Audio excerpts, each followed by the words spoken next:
प्यारे पिता परमेश्वर, धन्यवाद देते प्रभु, धन्यवाद है तेरे वचन को मेरे भोजन से अधिक मैंने मानकर उसे लिया करके आयुब कहता है हमारे हर दिन के भोजन से बढ़कर तेरा वचन है। वो हमारे मन को, हमारे तन को शक्ति प्रदान करती है, आराम प्रदान करती है। आज वैसे वचन के साथ हमसे बोल, यीशु मसीह के नाम से मांगते पिता, आमीन आमीन। पहला शमूएल 25 अध्याय।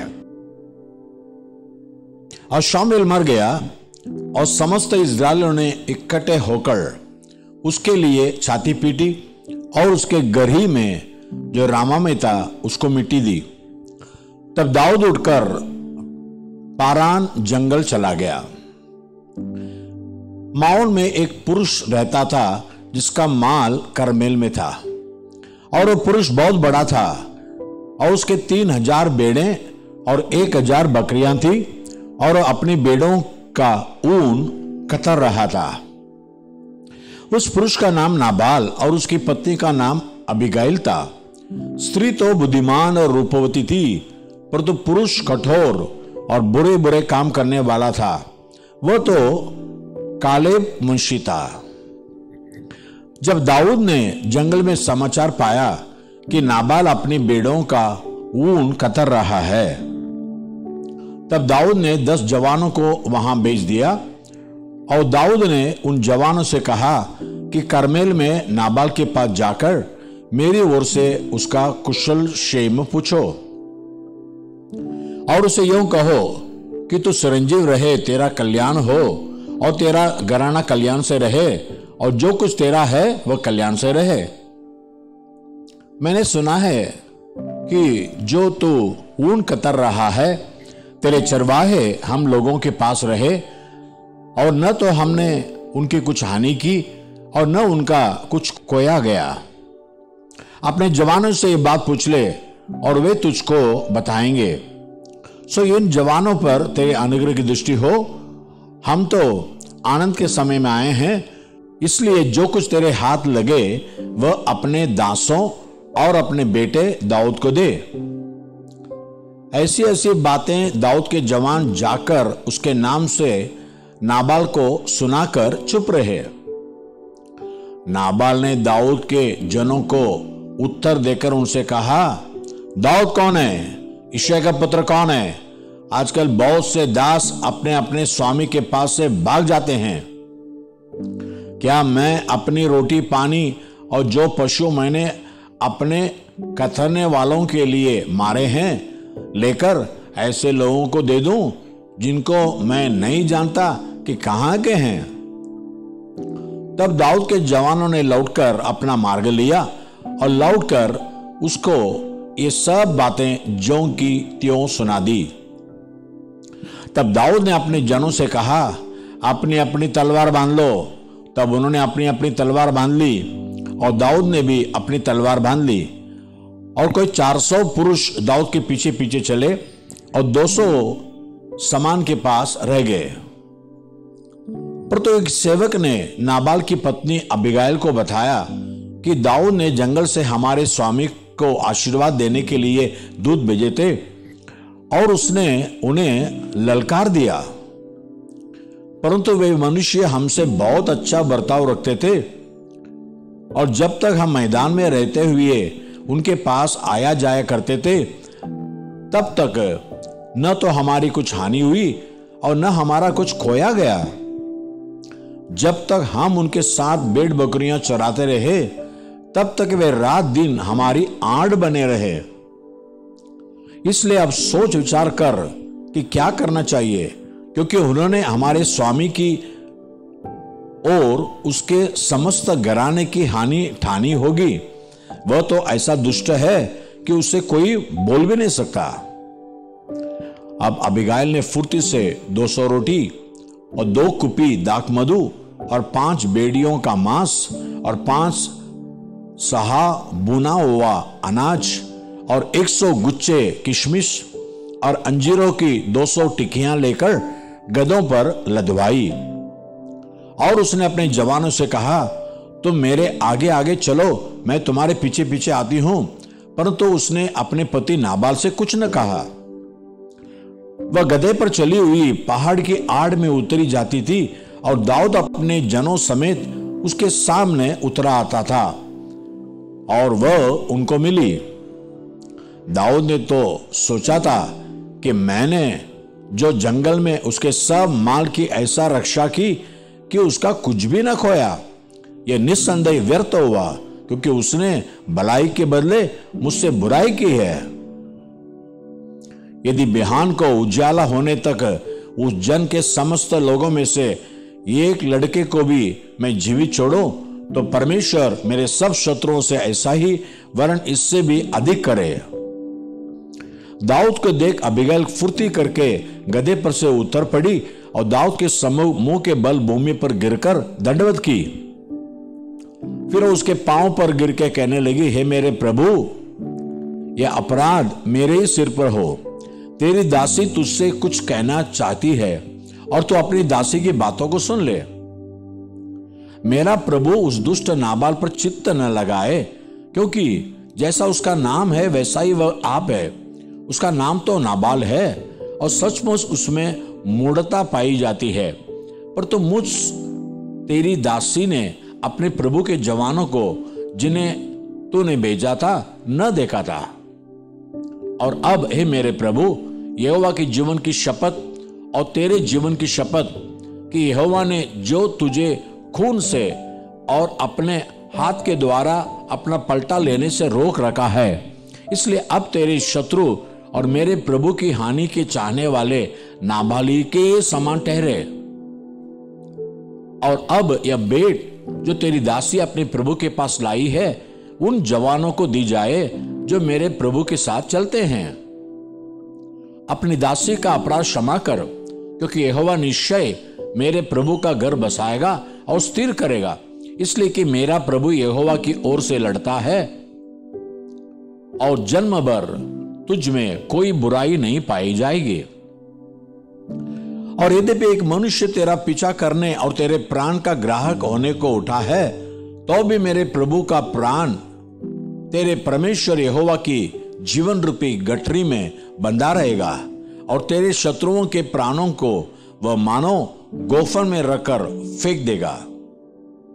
इसलिए जब यहोवा मेरे प्रभु के लिए यह समस्त भलाई करेगा जो उसने तेरे विषय में कही है और तुझे इज़राइल पर प्रदान करके ठहराएगा, तब तुझे इस कारण पछताना न होगा। वह मेरे प्रभु का हृदय पीड़ित न होगा कि तूने अकारण खून किया और मेरे प्रभु ने अपना पलटा आप लिया है। फिर जब यहोवा मेरे प्रभु से भलाई करे तब अपनी दासी को स्मरण करना। दाऊद ने अबीगैल से कहा, इज़राइल का परमेश्वर यहोवा धन्य है जिसने आज के दिन मुझसे भेंट करने के लिए तुझे भेजा है। और तेरा विवेक धन्य है और तो आप भी धन्य है कि तूने मुझे आज के दिन खून करने और अपना पलटा आप लेने से रोक लिया है, क्योंकि सचमुच इज़राइल का परमेश्वर यहोवा जिसने मुझे तेरी हानि करने से रोका है, उसके जीवन की शपथ, यदि तू फुर्ती करके मुझसे भेंट करने को न आती तो निस्संदेह बिहान को उजाला होने तक नाबाल का कोई लड़का भी न बचता। तब दाऊद ने उससे ग्रहण किया जो वह उसके लिए लाई थी। फिर उससे उसने कहा, अपने घर कुशल से जा। सुन, मैंने तेरी बात मानी है और तेरी विनती ग्रहण कर ली है। तब अबीगैल नाबाल के पास लौट गई और क्या देखती है कि वह घर में राजा की सी जेवनार कर रहा है और नाबाल का मन मगन है और वह नशे में अति चूर हो गया है। इसलिए उसने बोर के उजाले होने से पहले उसे कुछ भी न कहा। बिहान को जब नाबाल का नशा उतर गया तब उसकी पत्नी ने उसे खुल हाल सुना दिया। तब उसके मन का हियाब जाता रहा और वो पत्थर सा सुन्न हो गया। और 10 दिन के पश्चात यहोवा ने नाबाल को ऐसा मारा कि वह मर गया। नाबाल के मरने का हाल सुनकर दाऊद ने कहा, धन्य है यहोवा जिसने नाबाल के साथ मेरी नामधराई का मुकदमा लड़कर अपने दास को बुराई से रोक रखा, और यहोवा ने नाबाल की बुराई को उसी के सिर पर ला दिया है। तब दाऊद ने लोगों को अबीगाइल के पास इसलिए भेजा कि वे उससे उसकी पत्नी होने की बातचीत करें।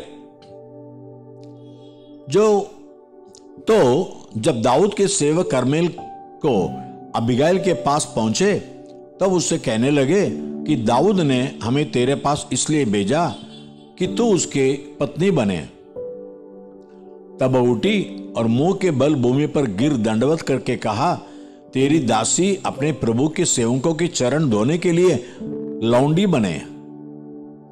तब अबीगाइल फुर्ती से उठी और गधे पर चली, और उसके 5 सहेलियां उसके पीछे पीछे होली, और वह दाऊद के दूतों के पीछे पीछे गई और उसकी पत्नी हो गई। और दाऊद ने चिज्राएल नगर की अहीनोआम को भी ब्याह लिया, तो वे दोनों उसकी पत्नियां हुई। पर तो शाऊल ने अपनी बेटी दाऊद की पत्नी मेकल को लाइश के पुत्र गल्लीम वासी पलती को दे दिया था। 2 तीमुथियो 2 अध्याय। इसलिए हे मेरे पुत्र, तू उस अनुग्रह से जो मसीह यीशु में है बलवंत हो जा, और जो बातें तूने बहुत गवाहों के सामने मुझसे सुनी हैं, उन्हें विश्वासी मनुष्यों को सौंप दे, जो औरों को भी सिखाने के योग्य हो। मसीह यीशु के अच्छे योद्धा की नाई मेरे साथ दुख उठा। जब कोई योद्धा लड़ाई पर जाता है तो इसलिए कि अपने भर्ती करने वालों को प्रसन्न करे, अपने आप को संसार के कामों में नहीं फंसाता। फिर अखाड़े में लड़ने वाला यदि विधि के अनुसार न लड़े तो मुकुट नहीं पाता। जो गृहस्थ परिश्रम करता है, फल का अंश पहले उसे मिलना चाहिए। जो मैं कहता हूं उस पर ध्यान दे, और प्रभु तुझे सब बातों की समझ देगा। यीशु मसीह को स्मरण रख, जो दाऊद के वंश से हुआ और मरे हुए में से जी उठा, और यह मेरे सुसमाचार के अनुसार है, जिसके लिए मैं कुकर्मी की नाई दुख उठाता हूं, यहां तक कि कैद भी हूं, पर तो परमेश्वर का वचन कैद नहीं। इस कारण मैं चुने हुए लोगों के लिए सब कुछ सहता हूं कि वे भी उस उद्धार को जो मसीह यीशु में है अनंत महिमा के साथ पाए। यह बात सच है कि यदि हम उसके साथ मर गए हैं तो उसके साथ जिएंगे भी। यदि हम धीरज से सहते रहेंगे तो उसके साथ राज्य भी करेंगे। यदि हम उसका इनकार करेंगे तो वह भी हमारा इनकार करेगा। यदि हम अविश्वासी भी हो तो भी वह विश्वास योग्य बना रहता है, क्योंकि वह आप अपना इनकार नहीं कर सकता। इन बातों की सुधि उन्हें दिला और प्रभु के सामने चिता दे कि शब्दों पर तर्क वितर्क न किया करे, जिनसे कुछ लाभ नहीं होता, वरन सुनने वाले बिगड़े जाते हैं।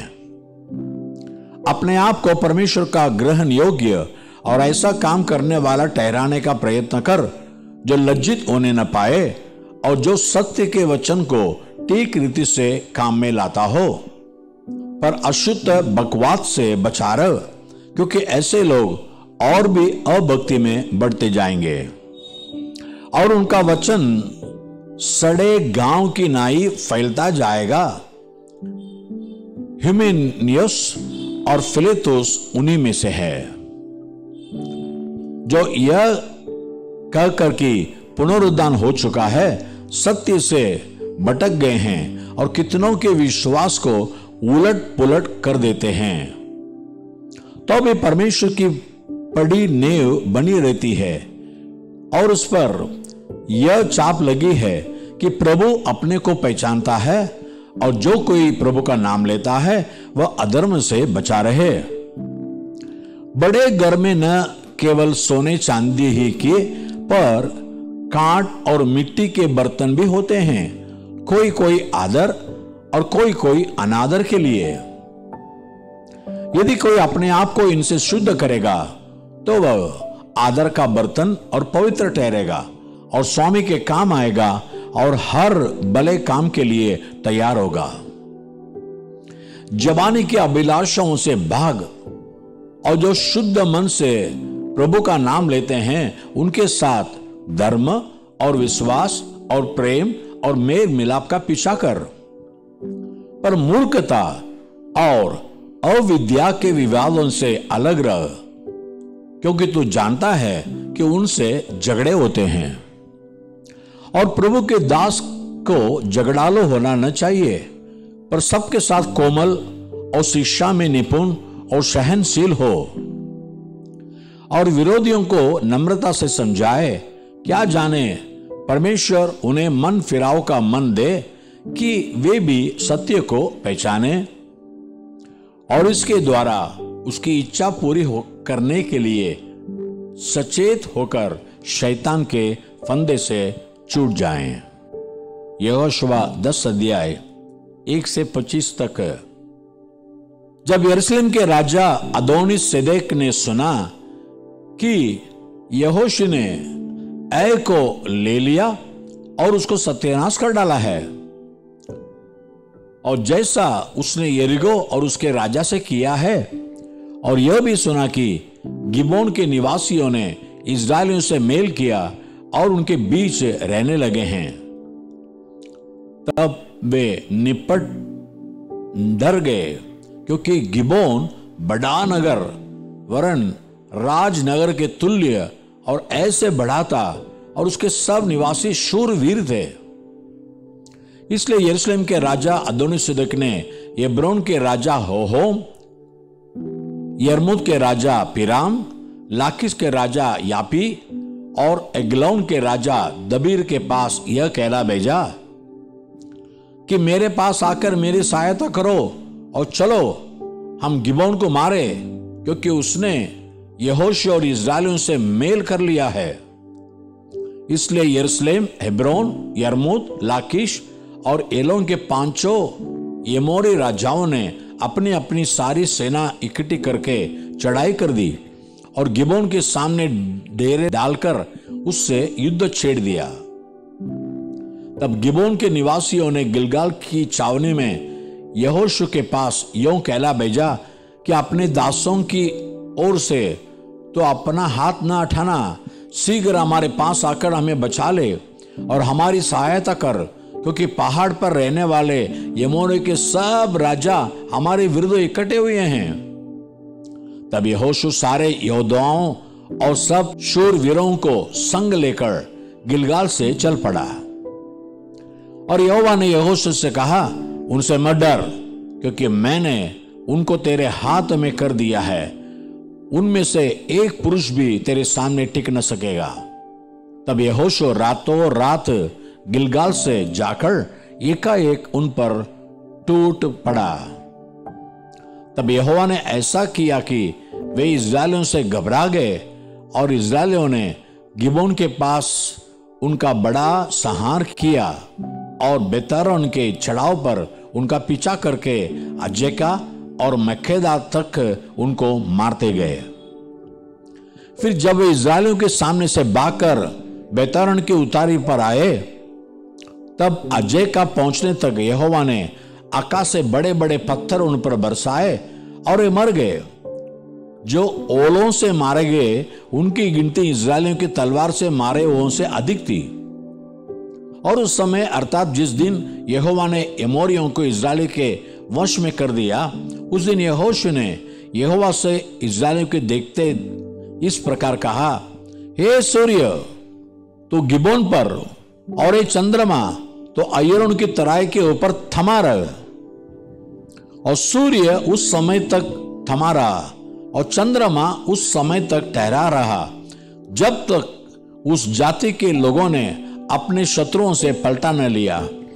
क्या यह बात याशार नाम पुस्तक में नहीं लिखी है कि सूर्य आकाश मंडल के बीचों बीच ठहरा रहा और लगभग 4 पहर तक न डूबा? न तो उससे पहले कोई ऐसा दिन हुआ और न उसके बाद जिसमें यहोवा ने किसी पुरुष की सुनी हो, क्योंकि यहोवा तो इस्राएल की ओर से लड़ता था। तब यहोशू सारे इस्राएलियों समेत गिलगाल की छावनी को लौट गया और ये पांचों राजा भागकर मक्केदा के पास की गुफा में जा छिपे। तब यहोशू को यह समाचार मिला कि पांचों राजा मक्केदा के पास की गुफा में छिपे हुए हमें मिले हैं। यहोशू ने कहा, गुफा के मुंह पर बड़े बड़े पत्थर लुढ़काकर उनकी देखभाल के लिए मनुष्य को उसके पास बैठा दो, पर तो तुम मत ठहरो, अपने शत्रुओं का पीछा करके उनमें से जो जो बिछड़ गए हैं उनको मार डालो, उन्हें अपने अपने नगर में प्रवेश करने को अवसर न दो, क्योंकि तुम्हारे परमेश्वर यहोवा ने उनको तुम्हारे हाथ में कर दिया है। जब यहोशू और इस्राएली उनका संहार करके नाश कर चुके और उनमें से जो बच गए वे अपने अपने गढ़ वाले नगर में घुस गए, तब सब लोग मक्केदा की छावनी को यहोशू के पास कुशल क्षेम से लौट आए और इस्राएल के विरुद्ध किसी ने जीभ तक न हिलाई। तब यहोशू ने आज्ञा दी कि गुफा का मुंह खोलकर उन पांचों राजाओं को मेरे पास निकाल ले आओ। उन्होंने ऐसा ही किया और यरूशलेम, एब्रोन, यर्मूत, लाकीश और एलोन के उन पांचों राजाओं को गुफा में से उसके पास निकाल ले आए। तब वे उन राजाओं को यहोशू के पास निकाल ले आए। तब यहोशू ने इस्राएल के सब पुरुषों को बुलाकर अपने साथ चलने वाले योद्धाओं के प्रधानों से कहा, निकट आकर अपने अपने पांव इन राजाओं की गर्दनों पर रखो। और उन्होंने निकट जाकर अपने अपने पांव उनके गर्दनों पर रखे। तब यहोशू ने उनसे कहा, डरो मत और न तुम्हारा मन कच्चा हो, या बांधकर दृढ़ हो, क्योंकि यहोवा तुम्हारे सब शत्रुओं से जिनसे तुम लड़ने वाले हो ऐसा ही करेगा। हमारे प्रिय भाइयों, एक मनुष्य के बात को सुनकर परमेश्वर ने सूर्य को, चांद को थमा दिया, रुका दिया। हमारी प्रार्थना में कितना सामर्थ्य देखिए। आप भी प्रभु से ऐसे बात मांगिए, शायद वो मनुष्य के नजर में नामुमकिन हो, असंभव हो। आइए हम प्रार्थना करेंगे। प्यारे पिता परमेश्वर, तो असंभव को संभव बनाने वाला परमेश्वर है। सूरज को, चांद को आगे दौड़ने से रोक दिया एक मनुष्य के आवाज को सुनकर। वैसे आज तेरे लोग प्रार्थना में जो भी मांगते हैं वो भले मनुष्य के नजर में नामुमकिन हो, कठिन हो, असंभव हो, ऐसे बातों को भी, ऐसे चमत्कार भी तो करके दिखा दे, आशीष कर। यीशु मसीह के नाम से मांगते पिता, आमीन। God bless you. परमेश्वर आपको आशीष करे। आमीन।